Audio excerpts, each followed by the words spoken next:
Hi everyone, it's Elizabeth here. So today I just wanted to do this video in regards to the new year change and why you should think about adopting honesty as your New Year's resolution. So I think as humanity progresses, we tend to lose touch with certain goals for the new year. Definitely working in fitness, 10, 15 years ago, it was really common for people to go overboard on their diet and underboard in their exercise regimen, and then come start in the new year that they're, going to find themselves through working out at the gym, and then they often kind of burn out in 4 to 8 weeks, and generally that happens because there's really no depth into their goals, and it's kind of more of a superficial goal rather than it being something that's deep and internal within. So people would fade out, within by February, March. So here's the thing. Humanity is based off of our Christian and also our pagan roots with the Romans. So with our calendar system today, January is actually named after the Roman god called Janus. So that would be Janus. And Janus is a binary god. He has two faces, one that looks forward into the future and backwards into the past. So he does have two faces. He's often revered with things like doorways, gateways, transitions, kind of endings and movements and things like that. So it's really interesting how humanity has structured itself to honor the month of January in the name of this god whose symbol is basically in transition with his face looking back in the past and forward into the future. And I think it is really important, no matter how busy you are in life, to really reflect on what happened in this previous year and then look forward to the future. So often we all go through good and bad years. And the thing is, our personal growth is very important to whether or not we have a good or a bad year. It's like, are you learning your lessons? Are you moving and progressing your soul? I think it's so easy to get caught up in life, and our life in America is very soulless. So many people are so worried about work and money that that's all they care about. They're not really so concerned on personal growth and development. It's just like, it's like another day. So I really suggest that we should have a little bit of a rebirth in terms of honesty, and that should be a part of our existence in general. But I hope that people would take honesty as part of their New Year's resolution and transition. And one is not only being honest with other people, but specifically being honest with yourself. So many people at this time of year are looking for some form of change, and that's really, really important. But a lot of people don't sit down and they're not honest with themselves, and that's where a lot of the disconnect can happen.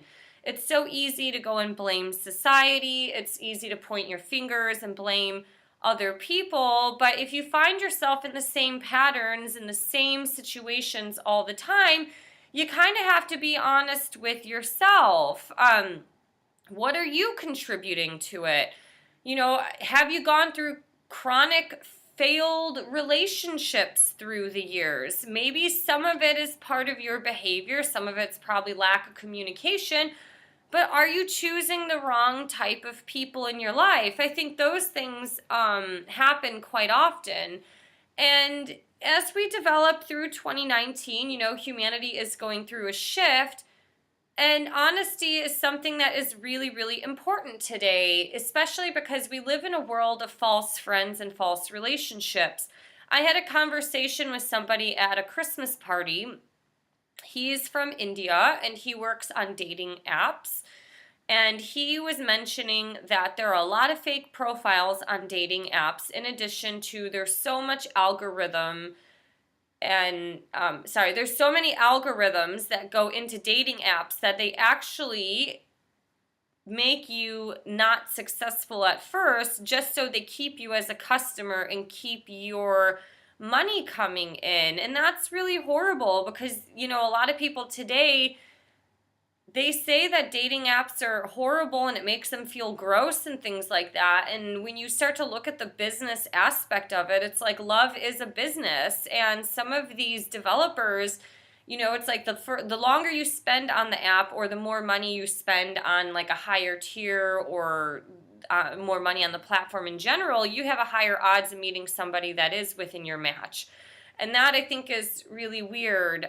It's kind of sad as well because you kind of go on these things having some form of hope, and a lot of people just find a lot of failed successes and then they're stuck in the negative cycle of behavior. And that you see a lot in fitness, especially with the New Year trend, like, oh, New Year, new you, you're going to go to the gym and get in shape and eat healthy and all this stuff. And they go into this from like 0 to 60 miles an hour in 3.5 seconds. They go from being couch to sedentary to working out 7 days a week, and their body hurts.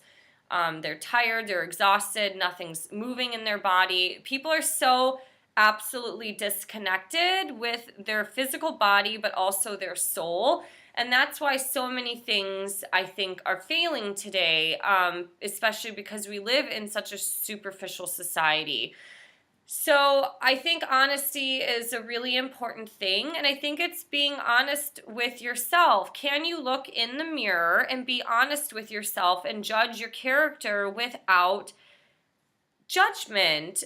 The reality is, to some degree, we all judge each other. I've had a conversation recently with a few people that any form of spirituality that I've been in, whether it's been within yoga, with the Buddhists, with the Christians, I've been judged in every single industry. It's because it's like I'm not 100% strict by the book, and I'm kind of more of a person. I'm like, as this like Christian mystic, I think Christ and Christianity is kind of like the way to go, but I think there's more to it than that. And I've had certain things like Buddhist meditation chants like save my life, where I don't think it's necessarily rooted to coming from the devil and things like that. So I have the ability to look in the mirror and really judge my character. And, some things I do are, not perfect. And it's like I'm really trying hard. Like I come from Cleveland. This is an example. People from Cleveland swear and cuss.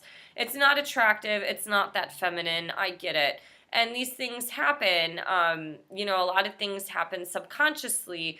And so it's this general sense of improvement on yourself, maybe without being so fixated on a specific goal. A lot of people are very logical today, especially in the business world, that they do thrive off of creating set and small goals. Sometimes other people don't operate the same way. It's just having chronic hyper awareness of their actions, thoughts, and behaviors that really help them progress. It's like thinking before you speak, more or less, to say. So this is a little bit of a short video, but I do hope that all of you can take some time in some moments of reflection, just because the way that our life has been created, if you look at the names of the months for every single month, there is a reason why every month has its specific name and why it happens and occurs at the way that it is. And so we can take some good points from our Roman ancestors in terms of understanding Janus and this god that looks to the future but also looks into the past. And when you can do this, it sets us up for, I think, a better and more successful future, because change takes time. And I think a lot of the problems today are rooted to wanting everything so fast. You want to cultivate a relationship so quickly. You want the weight to come off so quickly. And this is all socially engineered marketing that is tapped into our brain that is just not the reality of life. I mean, you don't want to go through life as a snail going that slow with certain things, but understanding that certain changes take time, and it requires being honest with yourself. And the more that you're honest with yourself, the more liberating it is for your soul, because you're setting yourself free. You're not constantly being a victim. You're not blaming other people, but you're taking personal self-responsibility. Even people who constantly throw out the victim card, they to some degree probably respect people who are self-responsible, or at least they're attracted to people who are self-responsible. I've seen this with a lot of women, women who have been victims of a lot of things, who constantly see themselves as a victim, end up attracting a lot more of the logical, stable man. And there's a reason why. It's because that person is stable. So anyways, these are some thoughts that I have. I hope you guys have a great and happy new year, and best of wishes to you in 2019 with whatever you have planned in your life. And if you would like, please subscribe below. And if you can support me on Patreon. Help me build this channel, whether it's subscribing, sharing, liking a video, whatever you can do to contribute. That is greatly appreciated. Have a great day. Bye.